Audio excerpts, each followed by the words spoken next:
नमस्कार दोस्तों, आप सभी का स्वागत है स्टूडेंट हेल्प में। दोस्तों, डिक्टेशन की गति रहेगी 100 शब्द प्रति मिनट। स्टार्ट करते हैं। 3, 2, 1 स्टार्ट।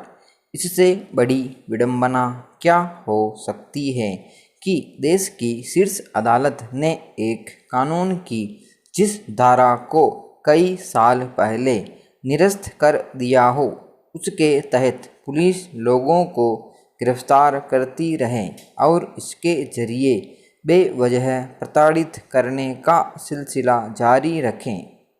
यह एक तरह से कानून को लागू करने वाली संस्था पर गंभीर सवालिया निशान है।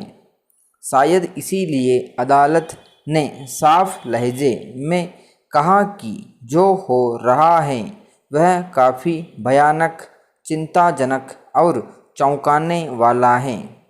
अदालत की टिप्पणी अपने आप में यह बताने के लिए काफ़ी है कि पुलिस कैसे अपनी मर्जी से किसी कानून की धारा का इस्तेमाल करती है और लोगों को नाहक ही इसका खामियाजा भुगतना पड़ता है, जबकि न्याय की समूची अवधारणा इस बात पर निर्भर करती है कि ज़मीनी स्तर पर आम लोगों के साथ पुलिस का बर्ताव कैसा होता है और कानूनों के अमल को लेकर वह कैसा रवैया अपनाती है। यह खुद पुलिस महकमे के लिए चिंता की बात होनी चाहिए कि जिस कानून पर सुप्रीम कोर्ट रोक लगा चुका है, उसका इस्तेमाल वह धड़ल्ले से करती रही और आज इस मसले पर वह कटघरे में खड़ी हैं। विराम पैरा। गौरतलब है कि अदालत के 3 सदस्यीय पीठ ने एक संगठन के आवेदन पर सूचना प्रौद्योगिकी अधिनियम की धारा 66A के दुरुपयोग के सवाल पर केंद्र सरकार को नोटिस जारी किया है। इस मामले में शिकायतकर्ता की ओर से यह कहा गया है कि 11 राज्यों में जिला न्यायालयों के समक्ष 1000 से ज़्यादा मामले अभी भी लंबित और सक्रिय हैं, जिनमें आरोपी व्यक्तियों पर धारा 66A के तहत मुकदमा चलाया जा रहा है। सवाल है कि जब सुप्रीम कोर्ट ने 24 मार्च 2015 में ही श्रेया सिंघल मामले में इस धारा को निरस्त कर दिया था, उसके बाद भी इसके तहत निचली अदालतों में मुकदमे किस आधार पर चल रहे हैं। जाहिर है पुलिस अपने स्तर पर इस धारा के तहत प्राथमिकी दर्ज करती रही।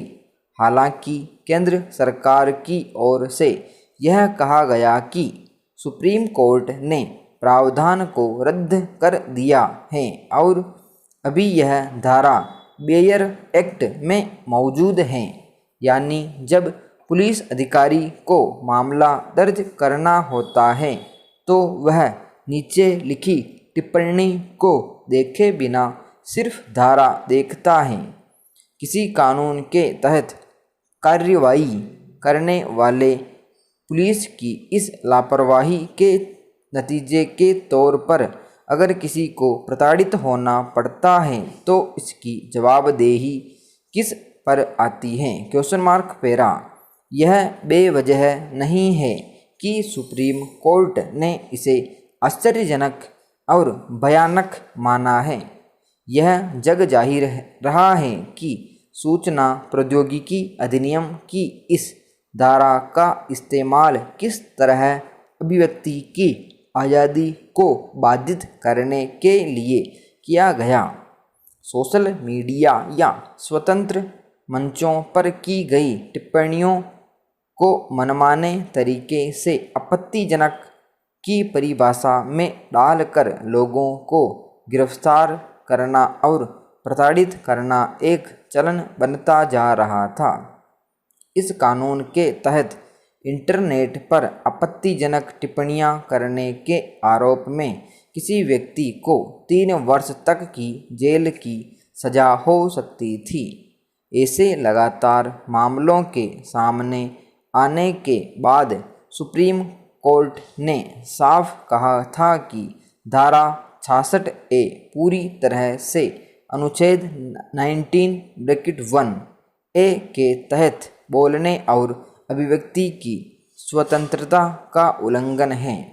अदालत इस मसले पर सख्त लहजे में यहाँ तक कह चुकी है कि धारा 66A में गिरफ्तारी करने वाले अफसरों को जेल भेज देंगे। मगर शीर्ष अदालत के सख्त रुख के बावजूद इस स्तर की लापरवाही यह बताती है कि कानूनी जटिलताओं की व्याख्या सरकार और पुलिस किस तरह अपनी सुविधा के मुताबिक करती है। विराम पैरा। अफगानिस्तान फिर से गंभीर संकट में है। अमेरिकी फौज की वापसी के साथ ही तालिबान राज की वापसी होने लगी है। तालिबान ने आक्रामक रुख अपनाते हुए मुल्क पर कब्जे की जंग छेड़ दी है। दावा है कि देश के 421 जिलों में 150 से अधिक जिलों पर इसका नियंत्रण हो चुका है। जैसे जैसे तालिबान लड़ाके आगे बढ़ रहे हैं, अफगान सैनिक पहले ही हथियार डाल दे रहे हैं। अफगान सेना के कई सैनिक तो जान बचाने के लिए पड़ोसी देश तजाकिस्तान में भाग गए। इससे सहज ही यह अंदाज़ा लग जाता है कि अफगान बलों की स्थिति कमज़ोर पड़ चुकी है।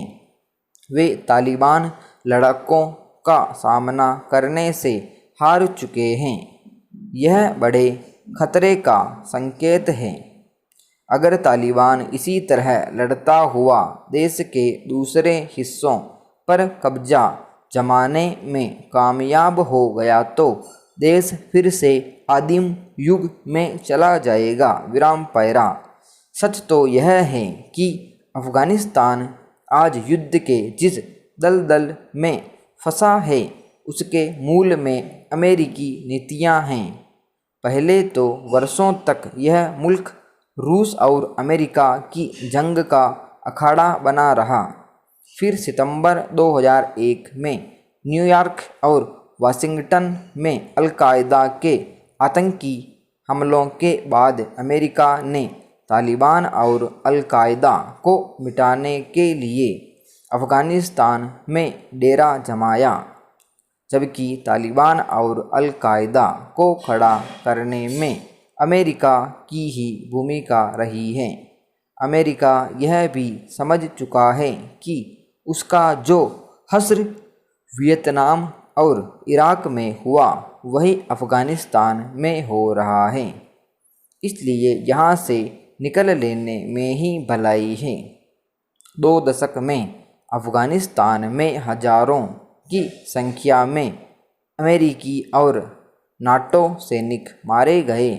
अमेरिकी अर्थव्यवस्था पर भी इसका असर पड़ रहा था। इसलिए अमेरिका अफ़गानिस्तान को अपने हाल पर छोड़कर चल दिया। आज अमेरिकी फ़ौज के बिना अफ़गान बल एक तरह से निहत्थे हैं। इसलिए अब तालिबान के लिए अफ़गानिस्तान पर कब्जा करना आसान हो गया है। विराम पैरा। तालिबान की ताकत के पीछे पाकिस्तान है, यह किसी से छिपा नहीं है। पाकिस्तान उसे फिर से सत्ता में पहुंचाने में लगा है।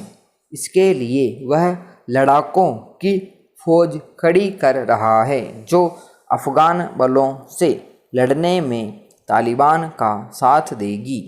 पिछले दिनों तालिबान ने अफ़गानिस्तान के कई शहरों में आत्मघाती हमले भी किए ताकि लोग दहशत में आ जाएं और घरों से निकलना बंद कर दें।